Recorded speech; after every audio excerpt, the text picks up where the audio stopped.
So this is my ride for 2023. It's a 300 Beta Evo.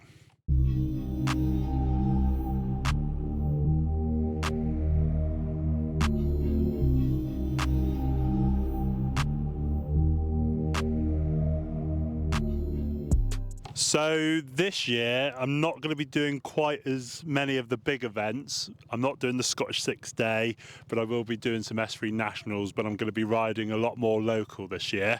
So I've gone for a little bit more exotic parts. Let's have a look around. So starting with the Cockpit, I've gone for Renthal handlebars, 4.5 inch rise. I've got the Domino slimline grips in black.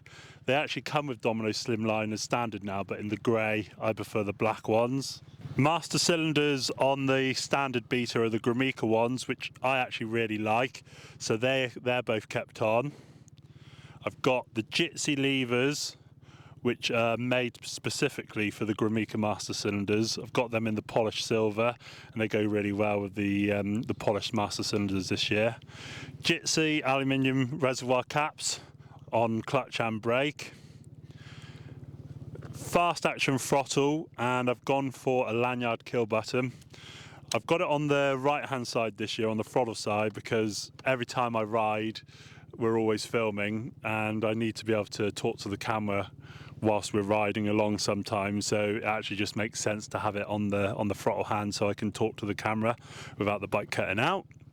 I've got the Jitsi stiffer fork spring in the Paoli forks because they're quite soft, and for my rider weight I do need a bigger, heavier spring. On the preload on the spring, I've got mine adjusted so mine has 4 clicks in from standard, just for any of you wanting to know that.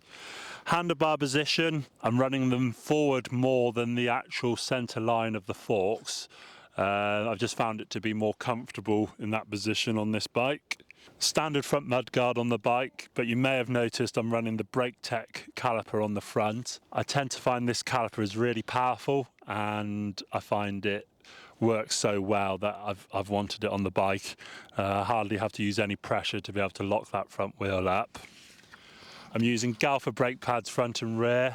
My levers are set at 23 degrees when the bike's level. I find that more comfortable, and that's the same on the clutch and brake. I'm running the Jitsi bar pad.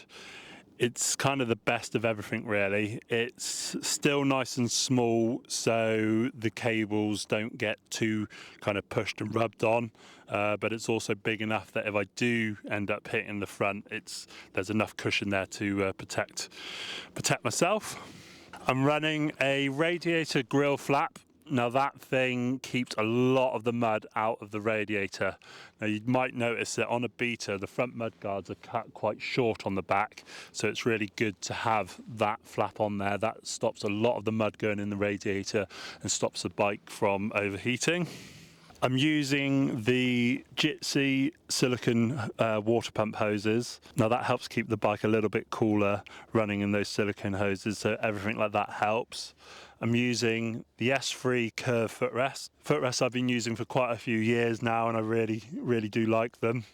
I've got them set as far back as they'll go, and they are the footrests that are slightly tilted forward, which I find kind of helps me finding as much grip as possible. On the rear, I'm using a Galfa rear disc. I've gone for the more exotic wavy one rather than the FIM approved one this year. Now I've not actually run the bike yet properly in a trial, so I need to know if it brakes, if the braking performance is as good as the FIM one, but hopefully it will be. I'm still using the original standard chain that comes on the bike. It comes with the Regina Professional, which in my experience is the highest quality chain you can get.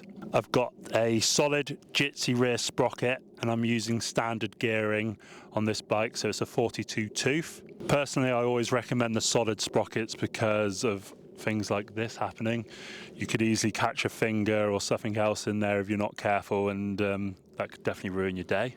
I've got a BVM airbox sticker to help prevent scuffing the airbox plastic, which happens quite regularly on the beaters because they are a little bit exposed there. So advertising the shop well and protecting my bike. I'm using a Kian extended float bowl, which allows the bike to carry more fuel, because you do find every now and then when you're doing real big hill climbs that you can start starving of fuel. So that helps prevent that. The S3 idle screw adjuster, and I'm also using one of the Jitsi air vent breathers for the top of the carb for that breather pipe. Normally on the beaters the air pipe comes all the way up through this tank panel. I've just cut mine down and I think it looks a lot neater. Engine wise, my bike is actually completely standard, apart from in the clutch I'm using the factory clutch plates that have got a little ridge around them which help keeps the clutch plaque nice and square, and you just tend to find you get a little bit more precise clutch with that. It's a mod that anyone can do and I do recommend it. It does work well. Now the beaters aren't the lightest bike on the market, and one of the reasons for that is it uses two fairly big weights in the engine to give it a more supple, smooth feeling of power delivery. One is on the end of the flywheel and the other one is situated just above the clutch on the opposite side, and I've left both of mine in. Now the fanciest thing I've got on this bike is going to be the rear shock. I've got a Radiator freeway adjustable one there. It's a shock that I've had for a few years that I've been running on the past few TRSs that I've had. I've had it converted to fit the beater. It's a shock that I think is kind of really up there with being one of the best on the market.